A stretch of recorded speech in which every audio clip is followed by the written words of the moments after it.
Hello दोस्तों। तो आज का हमारा एक बहुत ही इंटरेस्टिंग टॉपिक है जिसका नाम है श्वसन। ठीक, इसके पहले हमने क्लास 10th के ही चैप्टर में जय प्रक्रम, पोषण, उसके प्रकार और पाचन को समझ लिया है। अगर आपने उस वीडियो को नहीं देखा है तो प्लीज़ उसे जाकर पहले देखें, फिर यहाँ पे इसे देखें। ठीक, आज हम समझते हैं कि श्वसन क्या होता है। तो नॉर्मली बच्चों का कहना है कि वायु को अंदर लेना और बाहर निकालना ये श्वसन होता है, लेकिन ऐसा बिल्कुल भी नहीं है। ये बहुत बड़ा मिथ है। सांस लेना और श्वसन दोनों डिफरेंस प्रक्रिया होती है, लेकिन हाँ, सांस लेने के बाद ही श्वसन की प्रक्रिया स्टार्ट होती है, तो ये कंबाइन चीज़ है, लेकिन दोनों में बहुत सारे डिफरेंसेस हैं। आइए हम पहले उनको देख लेते हैं। ठीक, सांस लेना एक भौतिक क्रिया होती है और श्वसन क्या है, एक रासायनिक प्रक्रिया होती है। ठीक, इसमें हम ग्लूकोज को तोड़ेंगे, फिर उसमें ऊर्जा मिलेंगी हमको, तो वो श्वसन की प्रक्रिया होती है। सांस लेना में क्या होता है, ऑक्सीजन को लेते हैं हम लोग, कार्बन डाइऑक्साइड को बाहर निकाल देते हैं, लेकिन श्वसन ऐसा नहीं है। श्वसन भोजन का ऑक्सीकरण करता है। ठीक, इसमें ऊर्जा मोचित नहीं होती है। वहाँ मोचित का मतलब होता है कि ऊर्जा मुक्त नहीं होती, यानी हमको ऊर्जा नहीं मिलेगी। जब भी आप सांस लेते हो, वायु को अंदर लिए बाहर निकाले, इससे आपको कोई भी ऊर्जा नहीं मिलेगी। लेकिन जब आप श्वसन की प्रक्रिया करते हो, जब पूरा रासायनिक क्रिया होती है, उसके बाद आपको ऊर्जा मिलती है।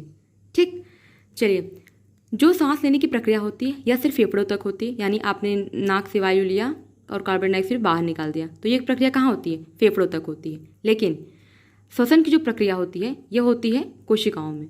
ठीक, अब हमने बात की कि ऊर्जा स्टोर रहती है, तो किस फॉर्म में स्टोर रहती है। तो हमारी जो ऊर्जा होती है वह एटीपी के रूप में संचित होती है। ठीक, रखी रहती है।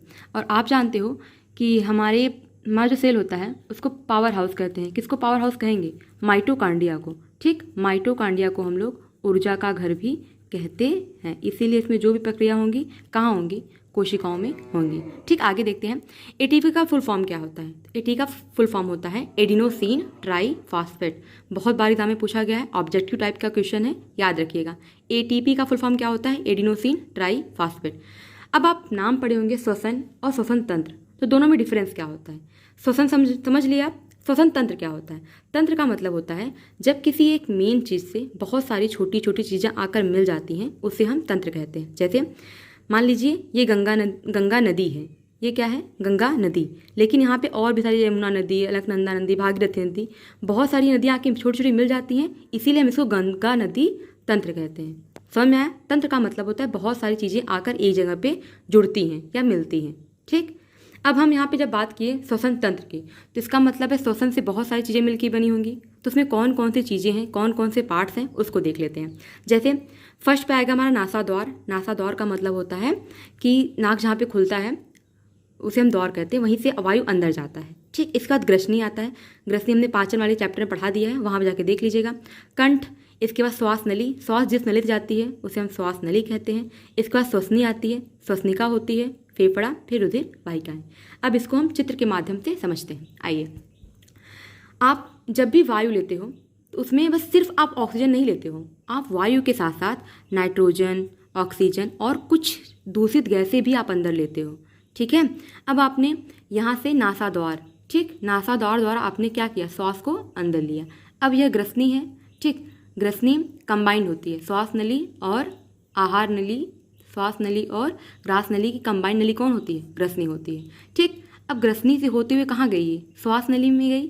ठीक, अब ध्यान से देखिएगा, अगर आपको दिख रहा हो तो श्वास नली के यहाँ पे एक सी आकार की संरचनाएं दिख रही हैं। ठीक, कुंडली आकार की। तो याद रखिएगा, श्वास नली में एक सी आकार की संरचनाएं होती हैं जो कुंडलित होती हैं। ठीक, इसके नीचे आपको श्वसनी दिख रही होगी। तो श्वास नली ही जाकर दो भागों में बढ़ जाती है, इसे हम दायां श्वसनी कहेंगे, इसे हम बायां श्वसनी कहेंगे। तो श्वसनी दो भागों में बढ़ जाती है। और आप में कि हमारे बॉडी में फेफड़ों की भी संख्या क्या होती है, दो होती है। ठीक, एक दायां फेफड़ा, एक बायां फेफड़ा। अब हम फेफड़ों की बात करेंगे, तो जब हम फेफड़ों के नीचे यहाँ बढ़ रहे हैं, ठीक, आप ध्यान से नाम देखते रहिए क्योंकि बहुत सारे नाम सेम हैं। जैसे श्वास नली हो गया, श्वसनी हो गया और श्वसनिकाएं होंगे। तो इनमें होता क्या है, श्वास नली, जब श्वास ऊपर से यहाँ पे आता है तो ये श्वास नली है। श्वसनी क्या है, जब ये दो भागों में बढ़ जाता है, इसे हम श्वसनी कहते हैं। श्वसनिकाएं क्या हैं, श्वसनिकाएं होती हैं जब यही अंदर की तरफ जाकर बहुत सारे छोटे छोटे पार्ट में बट जाता है, इसे हम कहते हैं श्वसनिकाएं।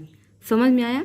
जो ये आपको रेशेनुमा, धागेनुमा संरचना दिख रही है, इसे क्या कहते हैं, श्वसनिकाएं कहते हैं। ठीक, और आपको जो यहाँ रेड कलर का गुब्बारे जैसा दिख रहा होगा, ये है कूपिका। क्या है? कूपिका। कूपिका गुब्बारे के समान होती है, यही फूलती और पचकती है। ठीक, अब हम बात कर लेते हैं कूपिका का काम क्या है। तो सबसे जो मेन रोल अदा करता है, सबसे जो खिलाड़ी बहुत बड़ा है, वो कौन है? कूपिका है। कूपिका ही ऑक्सीजन और कार्बन डाइऑक्साइड का आदान प्रदान करती है। ठीक, नीचे हमारा डायाफ्राम है। ठीक, चलिए आज फेफड़े के बारे में थोड़ा बहुत जान लेते हैं।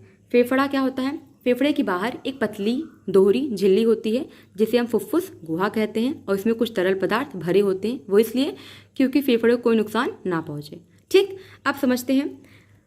अब हमने जो ये कूपिका यहाँ पे देखा ना, अब हम इसको डिकोड करते हैं, इसको थोड़ा और बड़े के रूप में पढ़ते हैं क्योंकि सारा काम यही करता है। ठीक, अब यहाँ से श्वसनिकाएँ ऐड हैं। ठीक, ये क्या है? देखिए यहाँ पे श्वसनिकाएँ हैं ना, और यहाँ से कौन ऐड है? कूपिका। तो वही यहाँ भी बना है। ठीक, ये श्वसनिकाएँ हो गई और ये क्या हो गया? कूपिका। ठीक, कूपिका को अगर आप देखोगे, यहाँ तो नहीं, लेकिन अगर आप रियल में अगर आपको दिख रहा होगा फिगर में, तो वहाँ पे क्या है? आपको कुरकुरे के आकार का दिख रहा होगा। ठीक, यही कूपिकाएँ हैं। चलिए आगे बढ़ते हैं। अगर हम कूपिका को बनाते हैं तो यहाँ से दो नलियाँ जुड़ी होंगी। एक होती है आपकी फुफ्फुस धमनी, एक होती है आपकी फुफ्फुस सिरा। जो ब्लू कलर का दिख रहा है आपको, यहाँ पे होता है कार्बन डाइऑक्साइड। मतलब ये कार्बन डाइऑक्साइड को ले जाकर कहाँ पहुँचा देगा? कूपिका में। ठीक, किस कलर का है? ब्लू कलर का है। और कहाँ से जाता है? दिल से। तो मतलब हार्ट से यह कार्बन डाइऑक्साइड को लाकर कहाँ पहुँचा देता है? कूपिका तक पहुँचा देता है। बात समझ में आई? फुफ्फुस धमनी जो होती है वो दिल से जितने भी कार्बन डाइऑक्साइड युक्त वायु होती है वो कहाँ लाके पहुँचा देती है? वो लाके पहुँचा देगी कूपिकाओं तक। ठीक, अब देखिए, अब ये क्या होगा? अब ये यहाँ कहाँ पहुँचा देगा? अब ये पहुँचाएगा फुफ्फुस सिरा में, जो जहाँ पे क्या मिलेगा? जहाँ पे मिलेगा ऑक्सीजन। किस कलर का होता है? तो रेड कलर यानी लाल कलर का होगा। और कहाँ तक ले जाएगा? तो दिल तक ले जाएगा। ठीक, अब हम लोग आपको फिगर में दिख रहा होगा कि आरबीसी जो होता है इसका फुल फॉर्म होता है रेड ब्लड कॉर्पल्स, या हिंदी में हम लोग कहते हैं लाल रुधिर कणिकाएँ। ठीक, लाल रुधिर कणिकाओं में क्या होता है? हीमोग्लोबिन होता है जो रक्त को आगे लेकर जाती है, जो शुद्ध होता है। ठीक, बात समझ में आई? अगर आपको ये वीडियो अच्छी लगी हो तो please like share and subscribe to my YouTube channel. Thank you so much, keep watching.